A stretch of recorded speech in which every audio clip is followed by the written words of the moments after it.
Welcome, future doctors, to another episode of the Future Minority Doctor Podcast with Dr. Zulma and Marina, where we bring you conversations to empower and inspire you to contribute to your community and the world by becoming a doctor. Today we thought it would be good to talk about a topic that affects a lot of us and sometimes can even turn us away from the pursuit of becoming a doctor. We will be discussing how to manage family and cultural expectations. I'm sure some of you are questioned about the decision to become a doctor by your family, friends, and even your community. Well, Dr. Marina and I wanted to address this today because we too faced these common concerns within our communities and cultures as well. Okay, so I'd like to start out by talking about the financial cost of medical education. I found that many family and friends often brought up that it would be too expensive and it takes too long to become a doctor. These comments often imposed more self doubt on a decision to aspire to be something that I already thought was hard. It was just another layer added on the already difficult dream to become a doctor. The thought of too expensive is a common concern for underrepresented minorities because we are more likely to come from lower socioeconomic backgrounds compared to other racial and ethnic backgrounds. For many of our families, they are waiting on us to graduate from high school so we can start bringing income into the household. To be honest, deep down inside, most of us want to start helping because we see how hard it is financially for our families. The thought about medical debt really turns a lot of people away as well, especially when all your life you've seen your parents live paycheck to paycheck and sometimes unable to make rent. It is true though, it is expensive and you are looking into getting over $150,000 to $200,000 debt. I could definitely relate to this fear when you hear those numbers. I remember when I heard about how much it would be to go to medical school when I was in college and thought about how that money can buy an actual home for my family. We lived in transitional living several times growing up, renting rooms from other families because we couldn't afford to rent an entire apartment. Then, when we were living in an apartment, I always saw how my parents struggled to make ends meet. My thought growing up was often thinking that I just needed to start working so that I could start helping, especially my mom. Most lower socioeconomic underrepresented minorities rely on loans, grants, and scholarships to help finance college and medical school because parents are not likely to contribute to funding education. Most parents are often struggling financially too.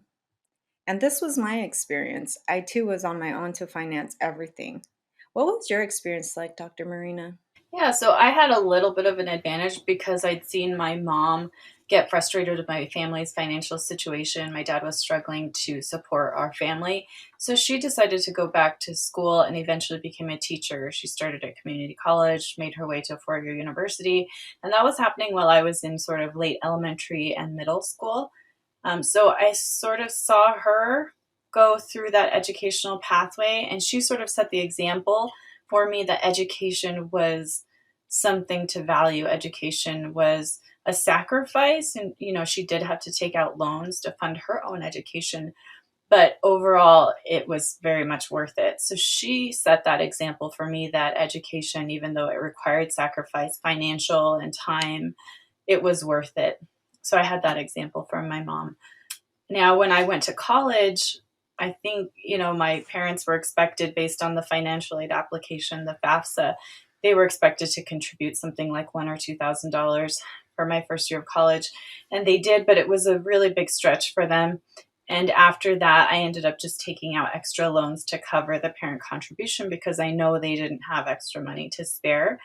They did help me get, occasional supplies for my dorm room or clothes and stuff like that. But I did have to work a part-time job in college in order to help earn money for all of that miscellaneous stuff that I needed.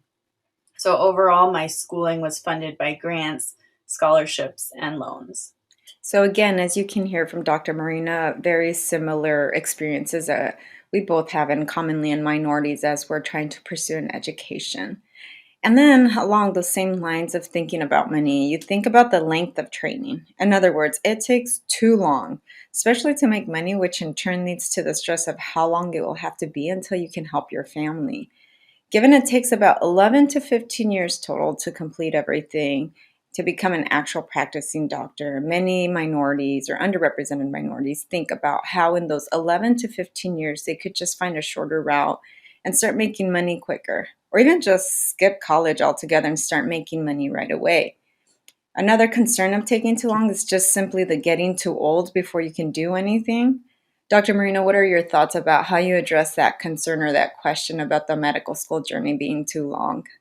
Hmm. I definitely thought about this when I was thinking about whether to go to medical school or not. You sort of calculate it. Like, let's say you're 20, in college, and you're like, okay, I'm going to be 24 by the time I graduate from college. Then it's 4 years of medical school. That's 28. Then 3 years of residency. That's 31. So, like, even if you go straight through, you're talking about being about 30 years old by the time you finish. And for a lot of people, they don't go straight through. Maybe they did something else. They took a year off. They took a gap year or a few gap years. Um, or they did a master's program or a PhD together with an MD. So that puts you at like 35, sometimes 40, depending on your life situation, by the time you are a fully fledged doctor. So that can be intimidating. And I remember thinking I would be about 30 if I went straight through. And it was like, oh man, that's a whole decade of my life. But what I like to tell students is, you know, okay, you're worried that you're going to be 35 by the time you become a doctor. Well, you're going to become 35 at some point anyway. So why not be 35 years old and have a career that is fulfilling, that is well paying, where you get to help people versus being 35 and not having those things? So why not? Definitely agree. I was 33 when I finished everything, when I finished Uh-huh. residency. But yeah, it's a common question, so we thought it'd be good to address it. So, while Hmm. in this part, it is true. Let us break down the benefit of why it would be worth the cost and the worth of the delayed gratification or waiting several years to reap the benefits. And most importantly, the sacrifice of your family having to wait too. Remember, you do start Hmm. getting paid during residency, so essentially you're not getting paid for 8 years. That's college and medical school. Throughout college, as Dr. Marina mentioned, you can work a part time job, but usually these are a few hours a week because you're trying to prioritize school. This money usually goes towards helping you pay your basic living costs. I want to bring up some different scenarios though. Okay, so we're going to start with, say, option A or scenario one. Say you start working right after high school and you say, forget college altogether. So your average salary right now, if you start at a minimum wage job and start working right after high school, is about $31,000 a year or about $2,600 a month that you would get paid before taxes. If you chose to go to medical school, you're probably thinking about how over 8 years you have lost out on $248,000. So that sounds like a lot, obviously, and it is a lot of money. That's $31,000 per year for 8 years. Okay, so now let's look at a different option. Say option B. Say you decide that you do go to college but forget medical school. You're just going to start working after college. So the average salary is about $50,000 to $60,000 a year, or $4,000 a month before taxes. This can be below or above average depending on what field you go into, but this is a pretty good average to start. So definitely better than not going to college at all. Now, if you were to decide to go to medical school, you're thinking about 4 more years before you start making any money. Now you're thinking how you could lose out on those 4 years worth of post college money, which ends up being about $200,000 over those 4 years, which again is a big chunk of money. So now let's do option C. Say you decide to go to medical school and wait out those 8 years before you see any money. After completing your first years of college and medical school, you will go into residency and you do start getting paid. Residency pays you roughly about what post college job would pay you, which is about $50,000 a year, and each year it goes up by a little bit. So you will be getting paid during those years of residency, which are about 3 to 6 years long, depending on your specialty. Now, after you finish residency is where your real salary starts. So, depending on your specialty in medicine, your salary will be anywhere from, say, $230,000 a year or $19,000 a month. That would be somewhere about primary care doctor to $500,000 a year or $41,000 a month for an orthopedic surgeon, for example, or anywhere in between those numbers, assuming you work full time. So then think about this. In 1 year after you finish residency, you will make what you had made over 8 years if you work straight after high school or 4 years after college. In other words, your doctor's salary in 1 year is the same or more than 8 years worth of work without a college degree. Your doctor's salary in 1 year is more than 4 years of work with a college degree. And this is why, if being a doctor is right for you, the long wait or too expensive may be worth it. Again, the money alone shouldn't be a driving factor why you become a doctor. It truly should be a passion that comes from your heart. The journey getting there is hard work, so you will be miserable along the way if the only reason to be a doctor is for the money. But if in your heart you want to be a doctor, then this is why the too expensive and too long may be worth the wait and the sacrifice. Now, there is debt involved in that equation as well, so thinking about how to best finance along the way will be important. However, coming from a family with no money should not deter you from attaining this dream of yours. You will be able to eventually pay off your debt because you are a high income earner, and there are programs to help you pay your debt down. Dr. Marina, what are your thoughts about the medical journey being worth the wait? Well, if I'm totally honest, there have been a couple of moments when I looked back and thought, was this really worth it? But every time I look at the big picture of how I've grown as a person and as a doctor, how I get to help people through my work every day, and how I'm able to have a pretty comfortable life now, I absolutely think it was worth it. The reason why sometimes I look back and think about it is there are some frustrating days in medicine. There are things that you can't control about the way the medical system works. Some physicians face burnout. But overall, when I look at the big picture, it has absolutely been worth it. So, thinking a little about the numbers, like you were mentioning, medical school was where I had to take out most of my loans. Since I ended up taking an extra year for medical school and then I did a master's degree, and I had to take out loans for all of that, I ended up with about $240,000 in loans overall. And honestly, while I was going through the process, I tried not to think about it too much because there really wasn't another way for me to do it. My family didn't have any money to contribute. Scholarships are limited and it's time consuming to try to get them. So I did what I needed to do at the time. And luckily, once I finished my training, I ended up working at a community health center in California, and I was able to apply for a loan repayment program through the state of California, which helped pay off a large chunk of those loans. And of course, if I continue paying off those loans, I'll probably be done paying them off in a couple of years. So that will be about 10 years after finishing residency. I will have finished paying off my loans.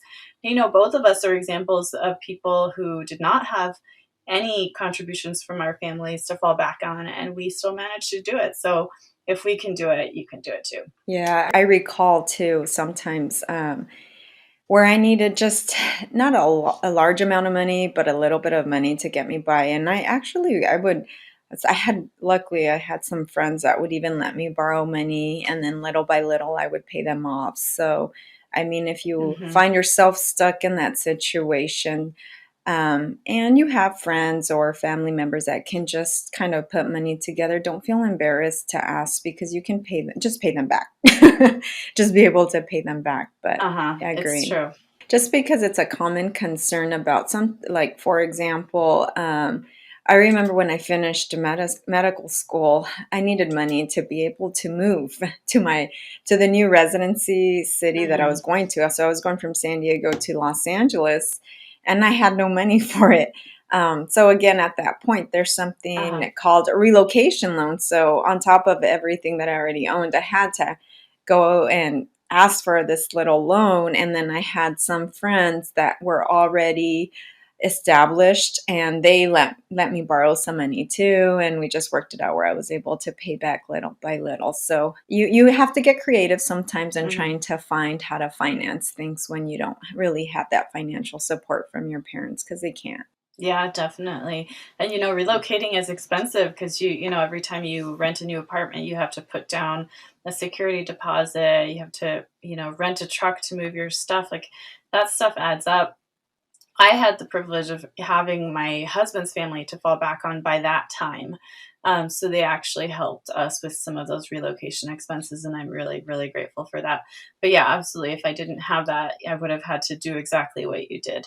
All right. So another common cultural concern in thinking about being a doctor is it's just too much work, or our people aren't doctors because you can't be what you can't see, right?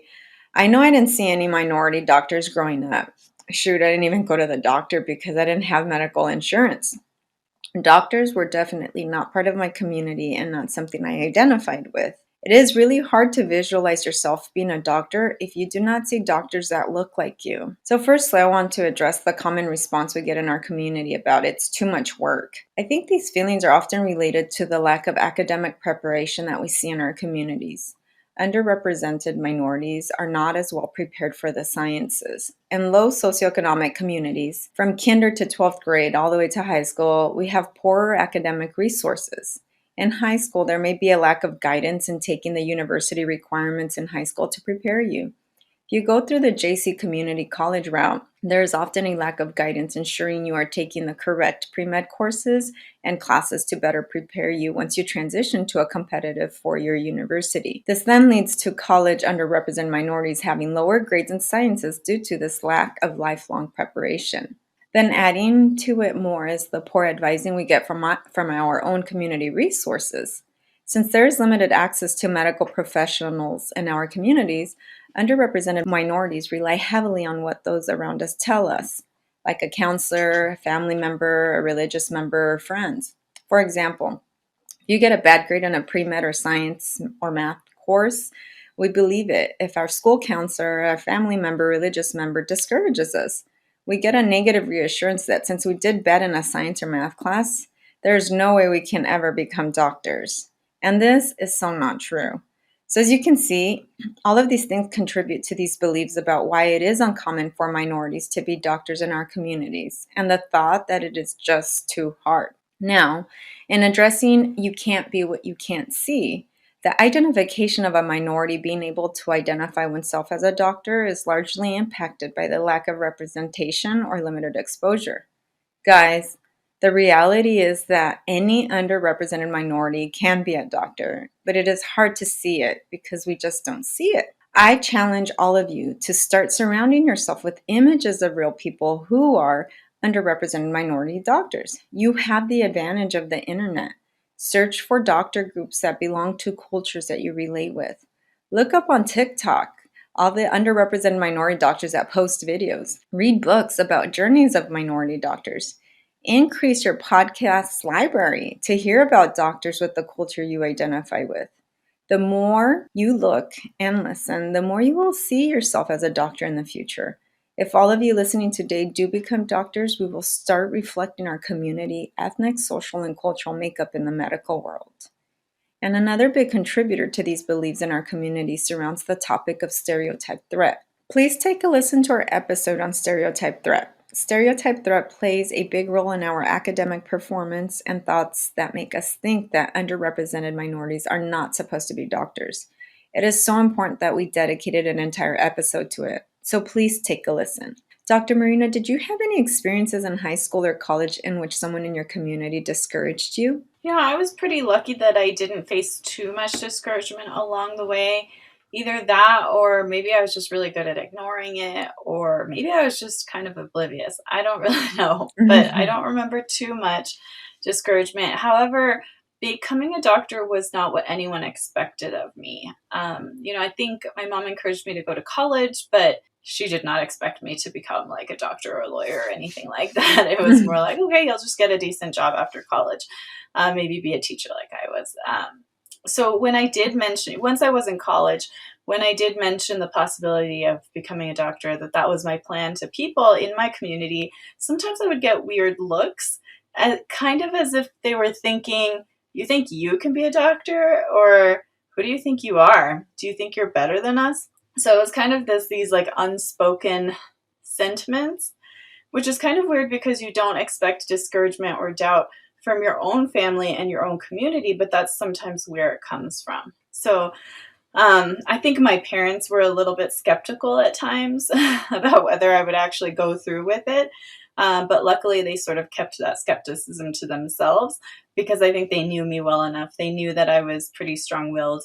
And in the end, I was going to do whatever I wanted to do. Yeah. Like I would get that same reaction, I think, when I was in college from even peers. Uh And, huh. but in high school, and I think I mentioned this in a previous episode, but when a teacher recommended I go from the regular courses to honors or AP courses in high school, my high school counselor actually discouraged me from doing it because he said it was too hard and I was likely to fail. So Oh, I still, and this was my high school counselor, so I still went with it just because I trusted my English teacher who told me that I should switch to it. But at that moment, I really felt that self doubt. So, and I remember even in college when I would fail classes, I could remember my high school counselor would pop into my mind because I thought maybe, oh, maybe I'm not supposed to be here. I'm not doing good. I'm not smart enough. So, but yeah, so some of you that are listening, you yeah, might that, have those people in your life that do, and be good at it. Like Dr. Marina, maybe she just ignored it. Be good at it and just pay no maybe. attention. All right. Uh-huh. Yeah. Absolutely. Yeah, and lots of times those people like that high school counselor, he probably just didn't know you very well. I think your English teacher was the one that actually saw your work, saw your dedication from day to day, and she had a better idea of what you were actually capable of. So if you're hearing these discouraging messages from people that don't even know you very well, Mhm. have never seen what you're capable of or your work, then you know, they have they have no right to have an opinion, honestly. So Yes. try to set it aside as much as you can. Yes, I've learned the motto, consider the source. Yes, very, very good advice. All right. So another cultural obstacle we face was is a feeling of loss of identity or sense of self. So growing up in a low socioeconomic community or a very diverse community, I grew up around a lot of other Latinos, Samoans, Blacks, and I even had friends that were Asian and white, but they also came from low socioeconomic backgrounds. I was at one point called a sellout simply because I was doing well academically, believe it or not. And this was by a family member too. So, for some reason, being academically successful is thought by some people or some even family members like myself to be seen as you think you're too good mentality or trying to be too white. I never thought that way though. Hmm. In my mind, all I thought I was just being myself and getting good grades, and I wasn't changing who I was. My father actually once told my mom when I went off to college that his fear was that after I graduated college, he thought I was going to think I was way above them, above my own parents. And this is my father who became angry after finding out I would be moving out to go to college. He did not talk to me for a whole week and didn't even say goodbye when I moved out. And guys, I was just going to college. I wasn't doing anything bad yet. I was being treated like I was disrespecting my family by going away. And I hear this story Hmm. very Yeah. commonly as well with my patients, with my teenage patients too. Yes, I had the same experience, going off to college. My parents never said anything bad. I mean, I think they were really proud of me on some level, but they kind of teased me sometimes when I would come back home, my brothers, especially, just like, oh, you're like a Stanford student now, or what you mentioned about people thinking that you're becoming too white. I definitely felt Mhm. that too. And it's really hard because you're trying to straddle two worlds. Like, on the one hand, you're trying to be the person that you grew up as. You love your home culture, your food, your music, all of the stuff about your home you still love, and that's part of your identity. But when you go away to college, you're also trying to fit into a very, how should I say, a very white world, a very Mhm. middle class, upper class world. And so you have to learn how to fit in. And yeah, maybe we do sort of become quote unquote white in that process of trying to fit into that different world. But we still are who we are. But I definitely felt that, the straddling two worlds, the conflict of identity of, like, at home I'm sort of one person who I really am, but I also have aspirations, and in college I'm trying to fit in. So it can be really hard to make sense of your identity when you're doing that. Yeah, when I was in college, the student makeup was definitely not reflective of what my world was like back home, as I know for you, it was the same, Dr. Marina. Hmm. And I really felt that intensity to hold on to my community. I fought having to dress differently, I recall, because now I was surrounded by people who looked different. And I thought, no, I'm still going to be me. I rebelled doing my hair Hmm. differently because I was supposed to present myself in a different way.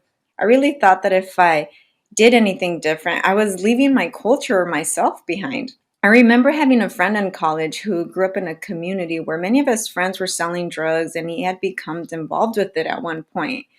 He had managed to get out of it and he went to college, which was great. And in our first year in college, he struggled with leaving that part of him behind.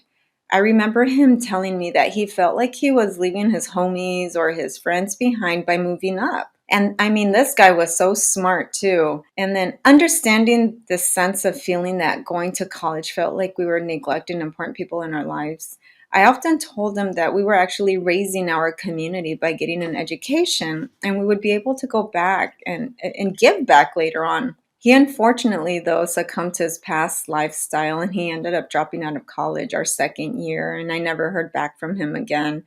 And, I always wondered what happened to him. I mean, he was so smart in school. But, this struggle of self identity when we're trying to pursue a career, it is real.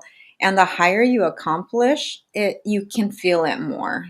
And then in medical school, Hmm. I also always felt nervous in a setting with professionals. Even though I was in medical school, I never saw myself like a professional. I knew I didn't sound like them when I talked. While I wanted to sound differently, I didn't want to let go of who I always had been.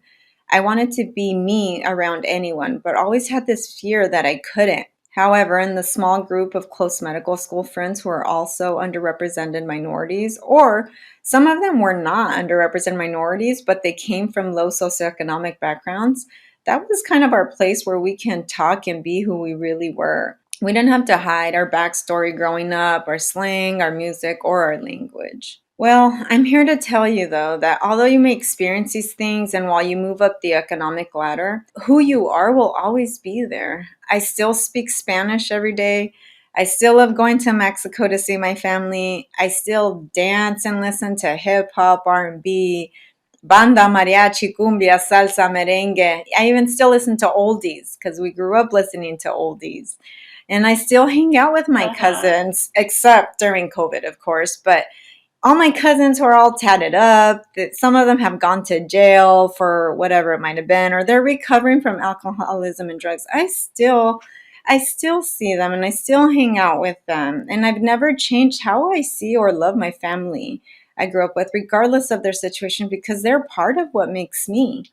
I still eat beans, everybody, and I and when I meet up with my childhood friends, Me too. we still bring on our old school hip hop and we talk about the good old days. So moving up, I think, is really important to it's not about losing yourself, although it does feel that way sometimes, but it's really about improving yourself for Mhm. your community and being a voice for all of them. Dr. Marina, did you ever experience any identity Mhm. issues throughout your professional journey? Yeah, absolutely. Like I mentioned, it's those conflicting desires. You want to still be part of your home community and be that person you grew up to be, but at the same time, you want to really learn to fit in into your new community in college or in medical school. And like you said, the higher up you go, the harder it becomes because you tend to get an even more sort of privileged segment of society as you go up that ladder. And so it's just the difference between where you came from and where you're going can feel very large at some points in the journey. And looking back, my brothers teased me. Some of that was legitimate. Like I was changing. The way that I Mhm. was speaking was changing. The vocabulary I used was changing. The things that I liked or preferred, the kind of food that I started eating was different because I Mhm. started going out and exploring different types of cuisines because that's what was available around the college where I went to. And so, they noticed that difference. That's normal. They teased me about it sometimes. But luckily, with my family, it helped that a lot of my siblings were also going through the process of going to college and expanding their exposure to society and to different types of people, different types of food, different types of speaking, and all of that stuff. So, they themselves went through a similar experience in their own way. But still, some of my cousins and other family members and other people that I knew in my neighborhood growing up, they just were who they were, and so it was hard. And I think lots of us who grow up in a low socioeconomic setting and kind of move our way up in the world, we do what's called code switching. So when I was with my family and my cousins at a big family gathering or something, I adopted a certain way of speaking, a certain way of being. I would not talk about certain topics, and I would Mhm. stick to certain topics that I knew were interesting to all of us together. Whereas if I was at a party at Stanford or in medical school, like, it was very different. The type of words I would use were different. The types of Mhm. things I would talk about were different. The way I carried myself was different. So we do this thing called code switching, where because we have to learn to fit into these multiple environments, we learn how to change ourselves and our way of being according to the environment we're in. Yeah, and I think this code switching is a valuable tool when you become a doctor, and I think that's what can set you apart from other Hmm. doctors because um, at least for me, but I think most of us use code switching with our patients. So as soon as we walk into that Yeah. exam room, and this is if you work with people from or with patients that are from underrepresented backgrounds or low socioeconomic, I code switch to their level because I'm familiar with it. Yeah. And it allows this profound Definitely. connection with the kids and the families where I often get where they forget I'm their doctor and I can feel them talking to me like they're family and words come out that are not supposed to. And they stop themselves and they say, oops, I wasn't supposed to say that word. Sorry, I forgot I was Yeah. talking to you. But again, this is where this code switching is Ah. beneficial and why diversifying is so important Hmm. because we're better able to help the patients to take care of themselves. So just to bring up that point, that I think Hmm. it's a good skill that we are able to have to be better doctors. Hmm. Yeah, I agree. I think it Hmm. is really valuable for sure with dealing with patients from different backgrounds. We're sort of able to adjust our just mannerisms, way of speaking, to make them comfortable.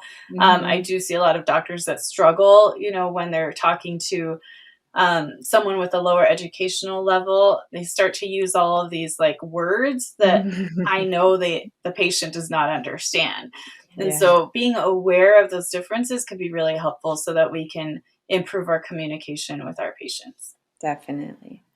So the next point I would like to bring up is a huge one for many, and it still exists today for myself. The idea and the process of evolving into a position of becoming a high income earner and moving out of the low socioeconomic bracket can be stressful.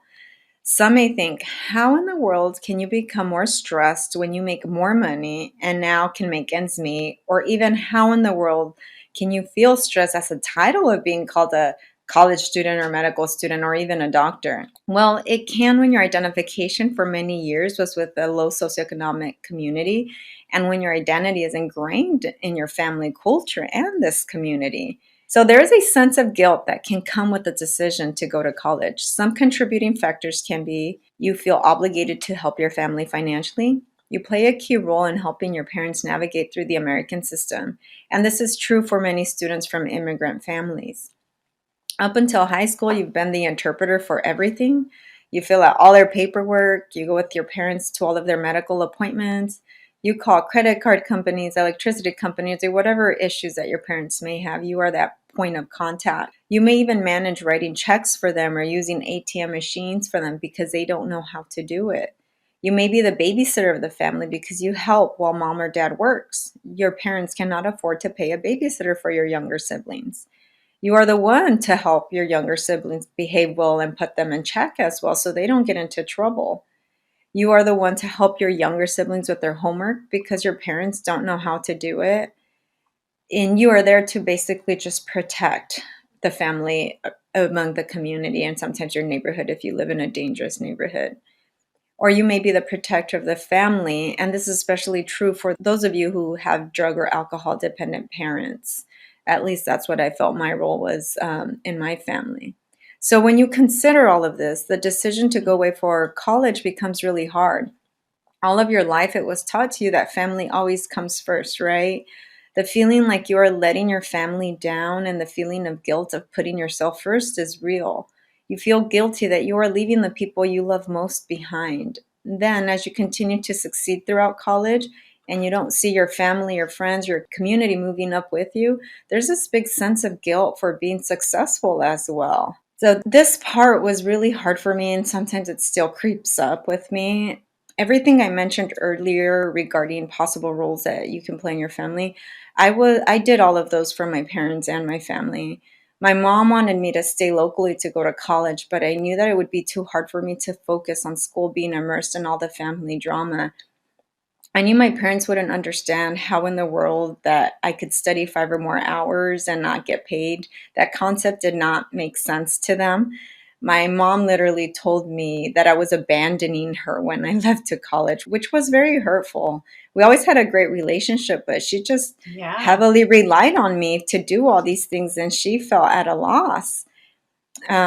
And the other thing was, since my father was recovering from alcoholism at that time, she felt like I played this key role in having him stop drinking.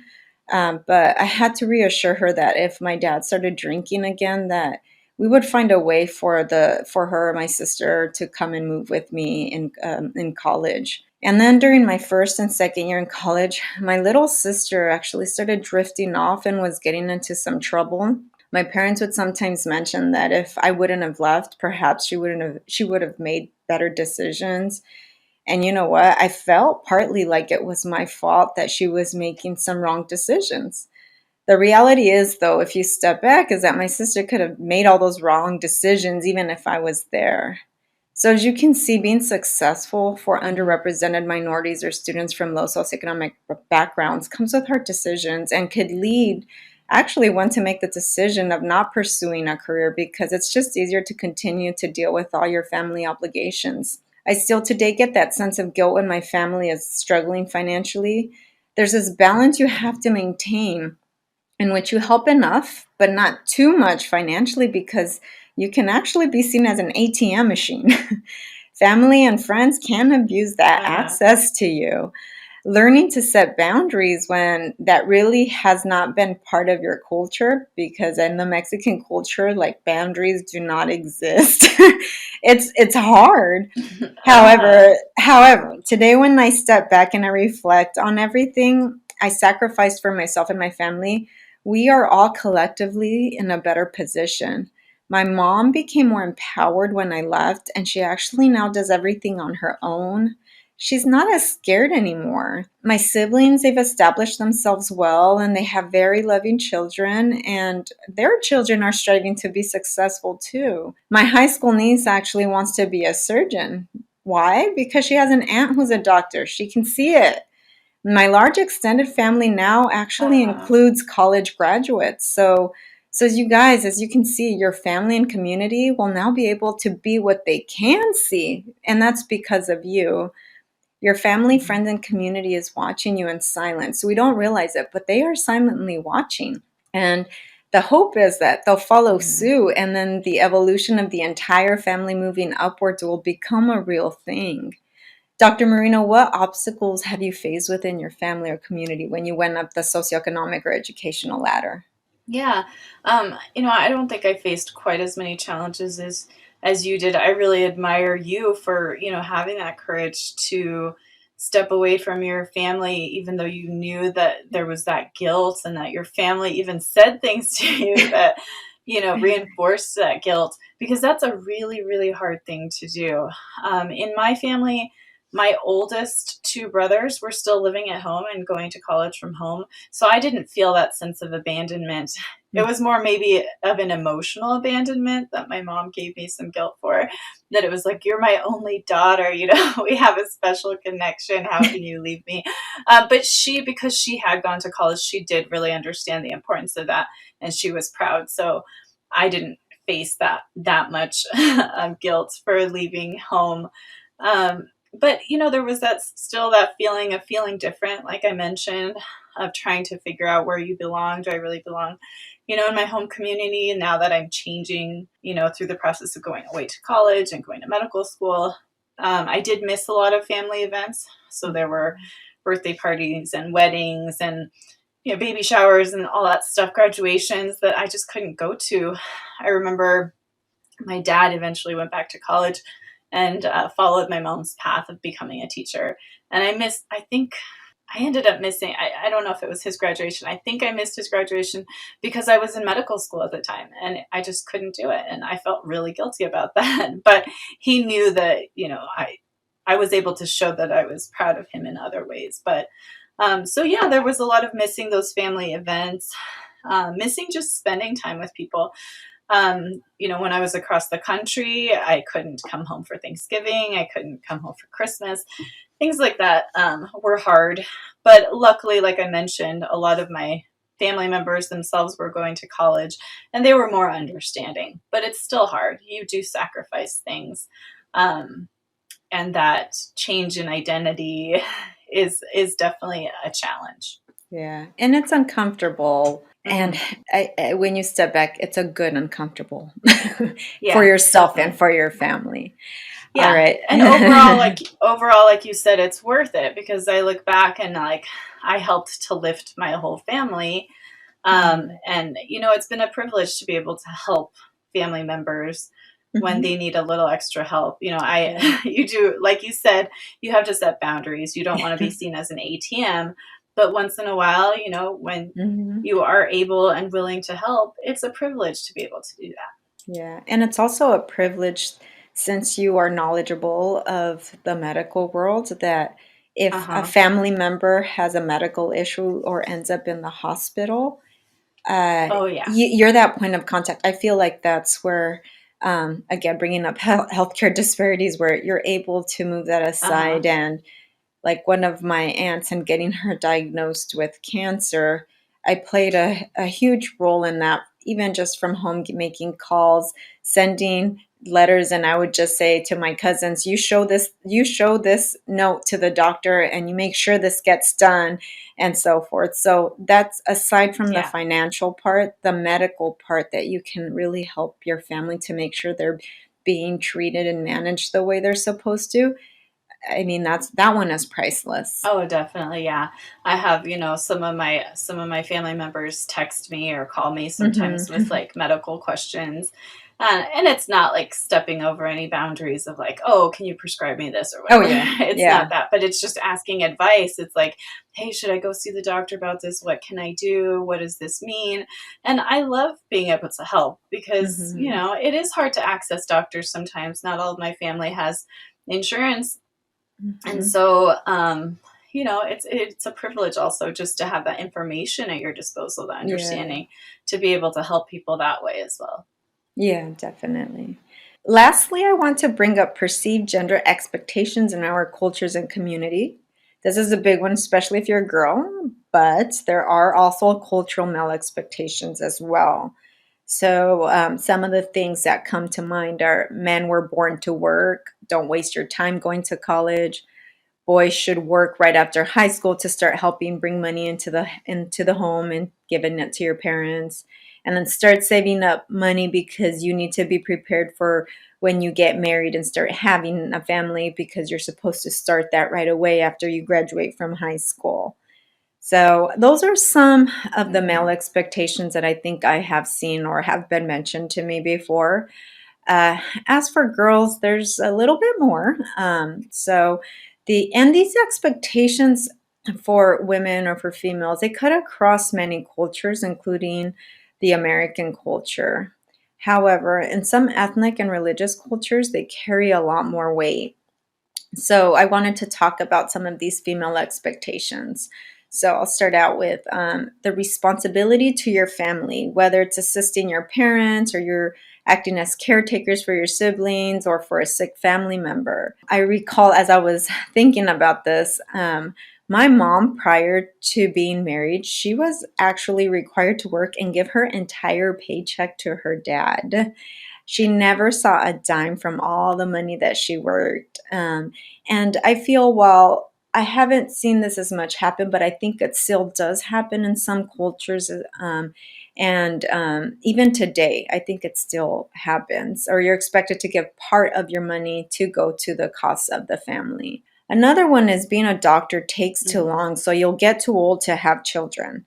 So, as a girl in my culture, you're expected to Oh, get yeah. married and have children by your early 20s, if not earlier. My grandma actually once told me, I think I was around 20 years old, that I was on my way to becoming an old maid because I had not married or had children. And I mean, and Uh-huh. my family, there was also rumors in my family that they said maybe she doesn't like men and she just prefers women, and that's why she's not married. This is Oh my my family, gosh. okay? So yeah, just to share with you Yeah. kind of the things I grew up with in my 20s. Well, most Uh-huh. doctors don't have children in their 20s, obviously. Most of them do have children in their 30s, and it just works out fine. So, if I can tell you guys anything, is don't let your family place an age when you can become a parent. And I think this goes for men too, as well. They might be pressured to hurry up and get married and have kids too at a young Uh-huh. age. There's also the stigma in Mhm. society for women who choose to not want to have children. Now, imagine if you're a girl and you didn't want to have children or even get married. I have friends like that. There's a lot of pressure that can come from the people that you most love. Dr. Marina, I know you and your husband made the Mhm. decision of not having children because that was what was best for your family. What pressures have you both faced from a cultural and religious standpoint? Mhm. Yeah, good question. So, well, I grew up in a pretty traditional Christian religious household, and a lot of the teachings about what my role was as a woman in this world came from that. It was also cultural though, because my mom, she loved being a mother. She loved having kids. She wanted to be a stay at home mom, and it was really only economic necessity that pushed her to go to college and become a teacher, which she loved too, but she always loved being a mom. And, she always wanted grandchildren, of course. So I was the first one of all of my siblings to get married because I got married pretty young. And so, telling my parents, I'm not going to have kids for quite a while, that was a little bit difficult. And I know my mom thought, okay, when am I going to get a grandkid? When am I going to get a grandkid? That kind of thing. But luckily, she she didn't say it out loud to me very often.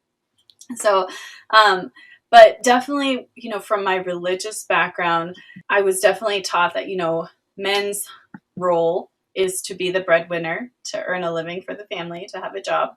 And women's role is really to be a mother. And I was taught that really the ideal situation in a family is if a woman could stay home and focus all of her energy on raising children. Now, that's sort of the ideal, but of course, a lot of women that I knew growing up, they worked. They worked out of economic necessity. And some of them worked and were really passionate about their jobs too. But the ideal that was held up was really if you have the ability, you should stay home and raise kids. Now, when I was a teenager, I was pretty much able to kind of shrug off those lessons because I was like, well, I'm not going to get married till I'm in my 30s anyway. So I don't really have to worry about that stuff because if you're not married, well, it's not even an issue, right? So then when I met my husband in college, it was a surprise that we fell in love. We got along really well, and we decided to get married pretty young. All of a sudden, I had to face those issues that I had ignored as a teenager. And all of a sudden, those lessons from church came back to me. And there was this very real pressure that I felt to choose between a family and a career. So, luckily, my husband was very supportive of my goal to become a doctor. And, we thought about it for a long time. We thought about all the different possibilities. We thought about the financial aspects. We thought about just, what our different interests and personalities were. And ultimately, we decided we would go forward with our education. I mean, he definitely would. He always wanted to, but we would go forward with my education as well. And we would put off having a family as long as was necessary. So the first few years we were married, we definitely did get people, family and people at church asking us, "Oh, when are you going to have kids?" I can And, only imagine. Oh my God. yeah, I know, right? I think anybody who is a newly married person gets that question. And luckily, I was sort of a strong enough personality that I would politely tell them basically it's none of their business. So, and that will shut people up pretty quickly if you Yeah. tell them. So, but you can do it in a politer way. You don't have to, be rude about it. But so, by, many years go by, of course, medical school, residency, all of that. By the time we finished all of our school and our training, and we were finally in a place when we had the money, or where we had the money to devote to being parents, we realized that we had actually been really happy without kids for, by that time, over 10 years. And, realistically, as a pediatrician, I got to see the challenges of being a parent every day. I got to see parents bringing their kids in and being honest and open about, this is what we're facing. This is hard. I'm not getting any sleep. I worry about my kids. My kids are developing these issues, all of that stuff. So because I got to see how challenging it could be a parent, it really made me think twice of, hey, we're really happy by ourselves. Do we really need to have children to feel fulfilled? And ultimately, we decided that we didn't need children to be happy or to be fulfilled in life, that there were many other things in life that could bring us joy and fulfillment. Now, that doesn't mean I don't enjoy being a pediatrician. I still really love kids. I think it's really fun to work with them. I love seeing them from the time they're newborn, adorable newborns, to, learning to walk, meeting all of their developmental milestones, learning to talk. Like, it's really fascinating. And if I were a parent, I'm sure I would be a pretty good parent, and we would figure it out. But, just at this point in our lives, we decided that children is not the right decision. And at some point that might change. We can still change our minds. We might decide to foster. We might decide to adopt kids. But so far, it just hasn't felt right for us. But, thinking about the family and cultural expectations, I know there are people in my family and friends at church and friends in our community that do not agree with our decision. It's been very hard for my mother-in-law to accept that we're not having children because my husband is an only child. And so it's sort of like, well, the line ends with you. How could you do that to me? So that's challenging. But ultimately, your reproductive choices are your own. Nobody else gets to dictate that for you. Your parents decided for themselves whether to have children, how many children to have, all of that. And they don't get to make the decision for you. So it's a very personal decision. Everybody's going to come to a different conclusion about it. Don't let anybody else decide that for you. It is your decision and your partner's decision to make. And if people get nosy about it, don't be afraid to set boundaries. Trust me, if you kindly but firmly tell them, I prefer not to talk about that, or more bluntly, it's none of your business, every time they ask, they will leave you alone after a while. Yeah, just speak up for yourself. And, Dr. Marina, she's not the only one. I have many friends, and even outside of being doctors or in other professions, that they decide just not having children is right for their family, and that's okay. I like that it's none of your business, because that really stops anyone from asking anything further. But I'm more of a blunt person. All right. So another common thing that I think girls get are, you can't be a doctor and a mom too. And this is just not true.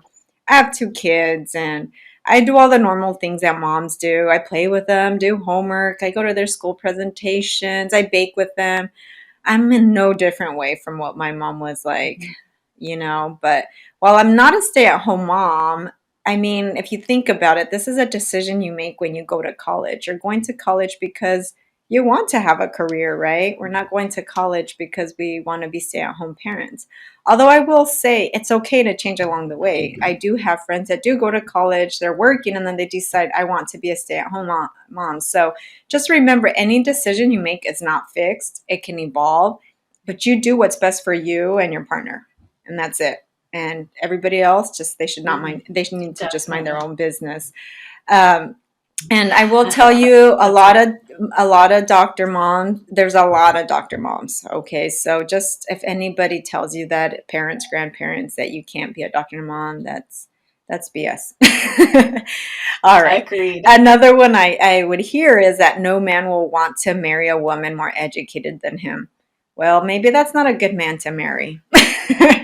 A lot of female doctors are Definitely. not married to male doctors. There are some, but a lot of them are not. So I think that is just something to scare a single woman away from pursuing a career or medical Hmm. profession. All right. And then Hmm. I'll Definitely. another one that other doctors have shared with me, female doctors, that they were told that girls should be nurses if they plan to do anything in the medical field. And I think this role of a nurse has been just historically seen as a girl job.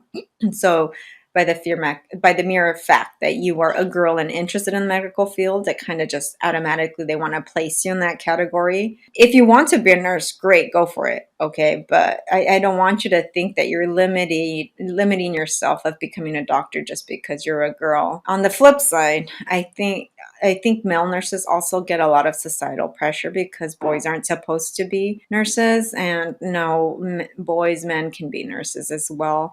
I actually have a friend, and she's a doctor, and her husband's the nurse, and they work out great.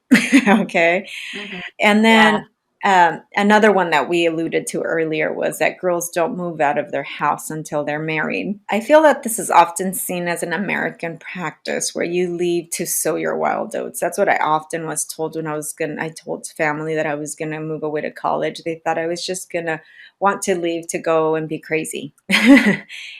So this is, I think, more of a Uh-huh. common thought when you come from a different culture. But the reality is, it's just part of the educational journey. I feel that moving out is good for you to grow when you go to college, and if you're considering it, I would say do it.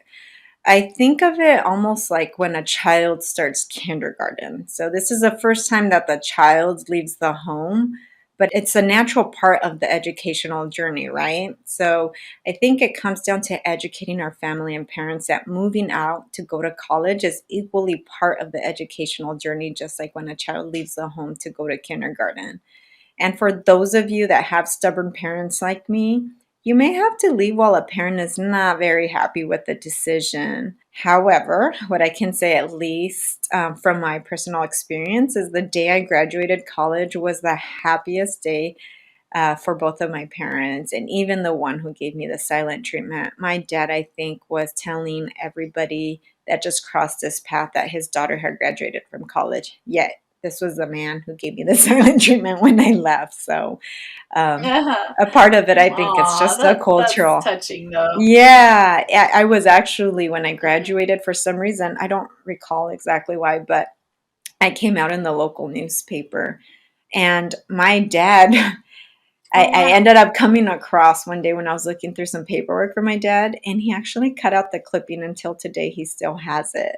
So it's just, again, it's an evolution Oh, of our that's so parents sweet. learning. Yeah.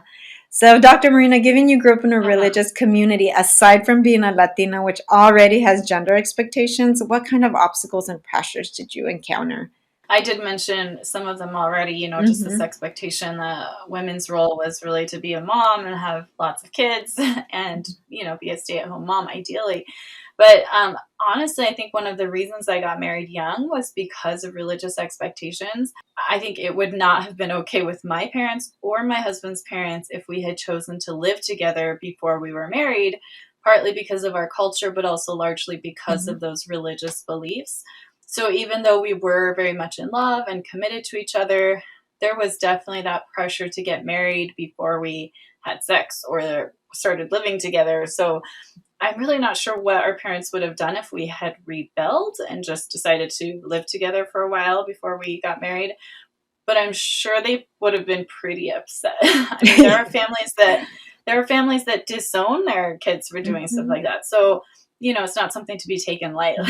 But Mhm. that topic is complicated by itself. Could be its own episode. I won't go too much into that. But luckily, our marriage has worked out. We're still together and committed 18 years later. But sometimes I do look back and I think, wow, we were crazy to get married that young. So many things could have easily gone wrong, like they do in so many marriages. But yeah, there were definitely, both those like religious gender expectations and also those religious expectations that had a large influence on my relationship with my husband, and just really caused me to go through a lot of grief when I was in college about, oh my gosh, like now I'm married. Do I really want to go forward with this career? I seriously, like a whole year, my whole sophomore year, when we were deciding to get married, like I tortured myself about this. Like, is this the right path? Because of that religious upbringing, I had to sort of turn to like other religious beliefs, like, pray to God and say, is this what you want for me? Like, is this going to work out in the future? Um, and ultimately, with both of that sort of religious inspiration, but also just looking at the big picture, talking to other women who were doctors, and seeing that they could be both a mom and a physician and do a good job at both. I think that was really influential. And just Mhm. seeing other women who were role models, who had a career and also had a family, that was really influential. So those all helped me to make the decision for myself that, even in spite of these religious teachings I had been brought up with, I had to make my decision for myself. And ultimately, I chose to become a doctor, and I have never looked back. Like, I'm so glad I made that decision. How old were you, Dr. Marina, when you got married? Yeah, I was just like 2 weeks shy of turning 20. So I was Okay, so you're technically 19. 19. Okay. Yeah. Yes, you were young. Very, very young. If I Yeah. had a daughter and she wanted to get married at 19, I would be like, no way. Because it's just, I mean, 19, you're still a teenager. It's kind of crazy. But, Yeah. when it happened and when I told my parents, you know, they weren't that happy about it because they were afraid that I was going to drop out of college or something. And Mhm. they did want me to finish college. Um, and I turned to my mom and I was like, you were 19 when you got married, so you can't say anything. So that was kind of funny that, but at the same time, she had had a very different life trajectory. She started having kids right away. And I think she was afraid that I would jump right into Mhm. having kids. And then how was I going to finish college and have kids at the same time? So, but our life trajectories were very different. So, Yeah. Well, along those lines, I think another a common obstacle for women or for girls is that just the domestic roles that are assigned to girls. So I can recall serving that a girl or a mom is supposed to serve their children and their spouse, and they should always come first. And I think this is hard for many. I know I grew up with this ingrained in my mind. However, with time, I realized that I have to come first so I can be a better mother and wife to my family. And I don't mean that in a selfish way. And it's thinking back, if I prepare myself financially through getting an education, I will be able to provide more in the long run for them. And also, my children now get to do things that I only dreamed of as a child. And then, if I take care of myself mentally, I become a happier person and become a happier wife and mother. If I exercise, which means taking time away from my family, I will be healthier so that I can live longer and take care of my husband and children longer. So, if you really look at that statement, or if anybody ever says that to you, putting yourself first is actually driven by the motivation of serving your family better and longer. Then, another common mm, thing that girls get told is forget about going to college or medical school. If you're already a mother, you can't neglect your children or your husband. And this one was shared by a cousin of mine that she ended up having children, or her first child, when she was 15 years old, and she wanted to go back to college and get an education, and this is what her husband actually told her, so she kind of did not pursue that. And I'm here to tell you, I had several friends who were mothers and married while I was in medical school and residency. While their roles did shift a little, they in no way neglected their family when they were present. And although in many cultures the role of the mother is supposed to be the main caretaker of the child or children and do all the cleaning, cooking, you guys, times have changed. Our parents or family members may not understand this, but it works. And as a matter of fact, I have friends and family members in which the mom is the doctor and the primary breadwinner, and the father is a stay at home dad. So these assigned roles are really shifting and changing, and don't let your family pressure you to make it their way. Any thoughts, Dr. Marina? Yeah. I definitely see, the pressure for like women to do more of the housework and the child raising, and men to just, be out working, making money to support the family. And I think, those very strict gender roles, they're bad for not just women, they're bad for men too, because some men feel a ton of pressure to have a job, work a lot of hours, work overtime maybe, or have jobs that they don't really enjoy, but they make a lot of money doing. I've Hmm. seen men struggle with that, so it's not just a disservice to women, but also to men to have these very strict gender roles. I think, luckily, like you mentioned, the world is changing.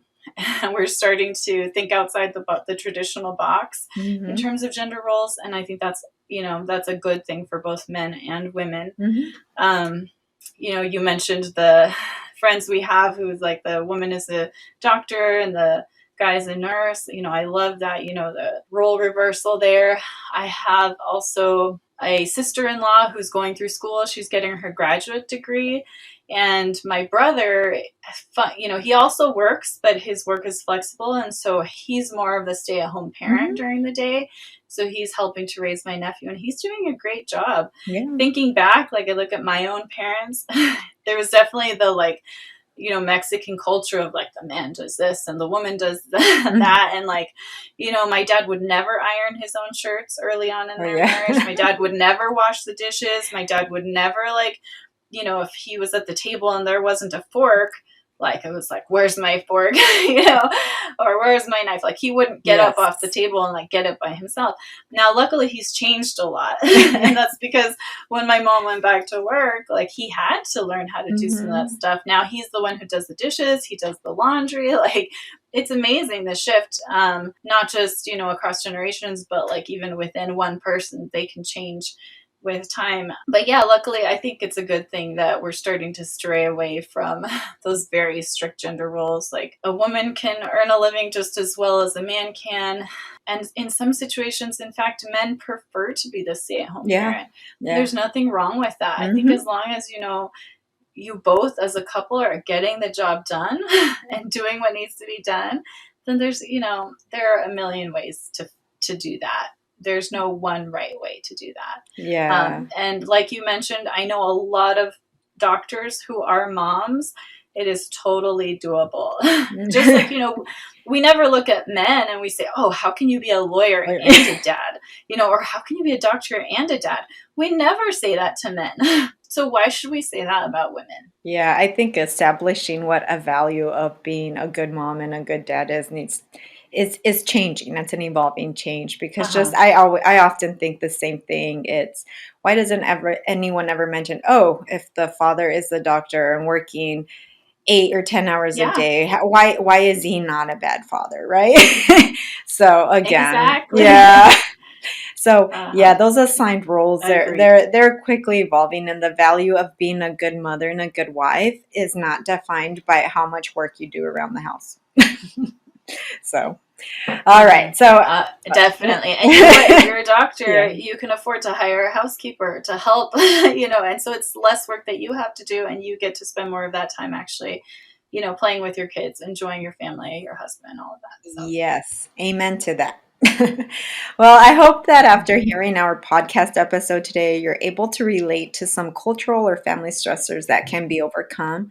Dr. Marina and I wanted to share these expectations that often drive us to make life decisions that we sometimes may regret later in life. We are here as survivors of getting through these cultural, social, financial, and familial expectations. You are not alone in this journey.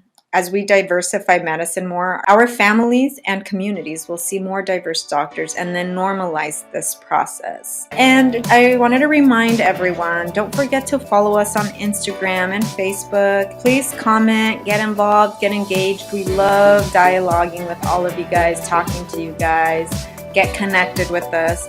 We also now started posting on TikTok, so check us out. We're learning how to use it, so be patient with us. And for those of you who are 18 years or older, please consider donating to our podcast so we can keep it going. There's a lot of ideas that Dr. Marina and I have for our listeners that we would like to make happen, but we will need support if possible. So if you can donate, you can go to www.futureminoritydoctor.com. Peace and love, y'all. Bye.